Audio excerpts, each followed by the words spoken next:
Hey, how's it going, everyone? So, I thought I'd talk about some things related to Bitcoin since it's been a while since I've talked about that. I think I talked about that when Bitcoin reached 2,200, and I've also talked about Bitcoin when it was a comparatively inexpensive item to pick up. And talking about it since actually before 2013.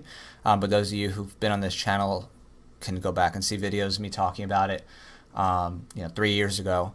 And those who actually bought some and hodled, that is, held the Bitcoin, are probably pretty rich right now. So uh, the nature of Bitcoin, I think, has really broken into the mainstream thanks to major gains and to some major companies who've invested. And in fact, coming up soon, there's going to be some futures trading by the CME Group in Chicago. So that will be quite interesting as well to see how that affects Bitcoin price volatility. But I just want to throw out some thoughts there about the future with Bitcoin and other crypto, currencies or tokens.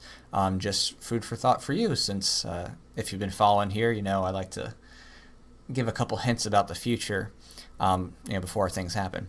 So, what is going to be important coming up, especially as to cryptocurrencies and thinking through what's safe, good, reliable to use, will be cryptos that really can anonymize and hide transactions, because governments, of course, are getting pissed off that so many people are using Bitcoin. It is pretty much sucking out government power. It is driving people away from their mandated fiat currencies, which makes them angry because then people aren't enslaved to government forms of trade. And this has always been the historical norm, that is governments trying to enslave people through their banking systems. But this has really opened the doors for people to exit. And for many, even with the volatility, Bitcoin has been better for them than their native country's currency. Places where things are very unstable, like Venezuela or Brazil and China and things like that. In some ways, Bitcoin, even though it's volatile, the constant upward move has made it more attractive. And even places like India and things like that, where the governments try to regulate and confiscate different denominations and manipulate people. It's very sick what the governments do to destroy people's wealth, but it's a reality, and people are saying, how do we get out of this? So, Bitcoin has some certain issues that come up with it as more people start to use it, from the software that's used to access it, in terms of people trying to buy in from native currencies, like the big exchanges like Coinbase, and Coin Mama, and stuff like that. Where because they can't handle the volume, they shut down or slow down or have some issues they have to deal with. There's the nature of Bitcoin itself, where the blocks, that is the information that's recorded for the math problem solved to do the transactions, get big, and so there's slower processing times. People have to charge higher transaction fees and stuff like that. So there's some scalability issues here and there, but they can be solved. It's not really a problem. And even without relying on separating Bitcoin out into a new separate ledger, like Bitcoin Cash, I think these problems actually can be solved without relying on that. So it comes up. There's going to be a lot of things coming up with the mass adoption of Bitcoin, the mainstream adoption, and I think that's going to do amazing things for enriching those who were first investors, which tend to be people who are cypherpunks, anarchists, people who are just into digital technology and finding solutions outside of government. So I think it's fantastic. It's going to really help those people out, as it already has.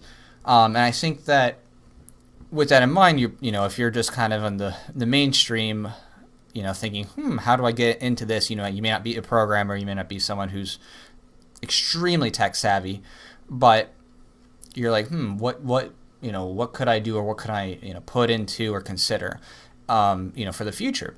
And for me, what I would look for is I would look personally at platforms where there is a separate type of token integration for multiple uses. So, for example, Steemit, that is the Steemit platform, the Steem dollars and Steem tokens. That is kind of interesting to me because what they have on there is a platform where people get tokens based on creating articles and getting upvoted. They can lose, what was upvoted with downvotes and stuff like that. But the idea there is it's a way to integrate a type of crypto with other types of functions. And I think that, as an idea, is actually pretty valuable because it's kind of like what government does with fiat.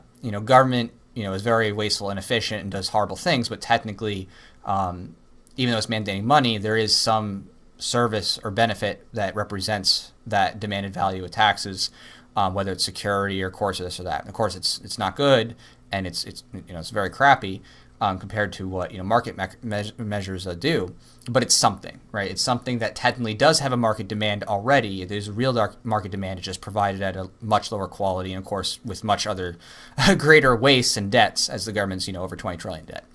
So in the same way, cryptos that have something else tied to it that people already do value, I think is very fascinating and quite worthwhile. And with Steemit, there are also people who are developing on top of it. In other words, they have like SoundCloud killers, alternative SoundCloud, YouTube killers, alternative to YouTube.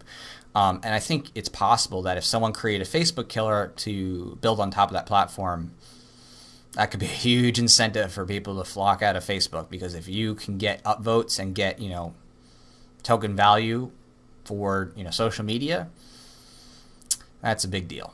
And of course, the value there, and you say, well, why would anybody put anybody to begin with in there? Is because, what Steemit does is it gives you more power, so more prominence. So it's almost like a way to pay for advertisement and, bring things up to people's attention through that power. So that's a fascinating thing. As far as other types of crypto credibility concerns and things like that, you definitely want to look for something that has anonymizing measures. Technically, Bitcoin is not purely anonymous. I've said it's generally anonymous in some ways, in terms of who and where it's coming from, this or that. And there's ways you can try to anonymize it, but there's still, because everything's a public ledger, there's still ways to backtrack. So you need something that takes it a step further. And in that regard, Monero is one of those ones that you can kind of look at as a template or an example of a direction to go into that tries to solve that issue. So, those are to me two criterias of credibility for crypto that are extremely, I think, important to look for. A third that I think is a market norm is that if it's a mining-based crypto, which to me is, a really great security measure. That's, what Bitcoin is based on, is, people who are mining that is solving math problems, creating a distributed ledger so that no one person, has ownership or access to all of the transactions, so it's not centrally controlled.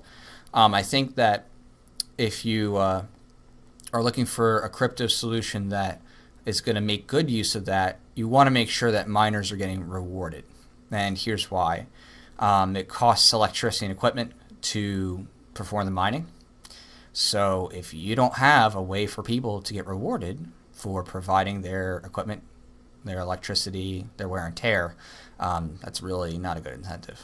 That is a very poor market incentive. People need to be rewarded for their work. They need to have their expenses covered. If you don't have that kind of ability to reward those who are helping to support the system, that system's going to be in trouble. As far as things that I would personally avoid, I'd avoid any cryptos that especially target themselves or put a big red target on themselves for doing something that they shouldn't do, in terms of legal issues and stuff like that. For example, I think there's this thing called Potcoin that's interesting. It's supposed to provide payments for pot dealers who in legalized states because they can't use traditional banking forms. But of course, that creates a big red target on you. Anybody who's using that now, it's like, oh, you're using it for that purpose. You're better off going with a generic crypto that doesn't paint a big red target on your back saying, hey, I'm using this. You want to have cryptos, of course, that are using the general, I think, Satoshi Nakamoto method, with distributed ledgers, with solving problems and things like that to verify transactions in a distributed way. I think that was the whole point. The whole point was that there wouldn't be a central authority controlling the money. That's the goal, is to decentralize it, get it out of government's hands, put it back into people, using their own computer power, or, doing it in pools, of course, because it takes more power these days.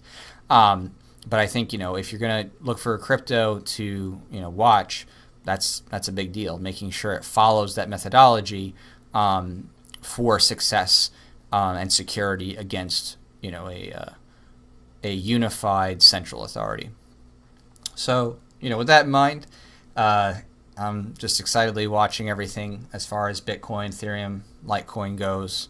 I think that once the futures trading and other forms of trading comes in, that's going to create some very interesting scenarios. The negative things that can happen in the future, of course, is governments try to ban it outright or try to expose users, and the UK and EU definitely want to try to do that. Of course, certain countries try to ban it outright for use, like China, and you have places like Russia where they create their own Russian cryptocurrency, and then all of a sudden, like day one, it's like over 20,000 US dollars basically in value, which is nuts. But of course, you can't use it if you have a US IP address. So yeah, go figure. So again, you want to look for the cryptos that aren't crony. You want to look for ones that are truly distributed. You want to look for ones that improve, if anything, on the Satoshi Nakamoto method with more privacy, of course. And you want to look at who is developing platforms on top of it, who's creating.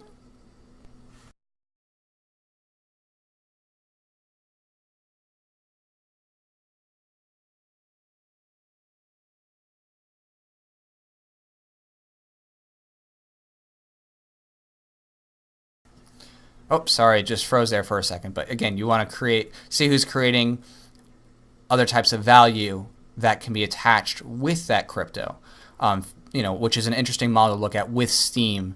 And I've been using Steemit for many years now, but I like that type of model where you associate it with other potential utilities. The more utilities you can get out of it, the more subjective utility, obviously the better, because the more subjective utility, the more chances people are going to want to adopt it, use it, and pretty much provide market value on it.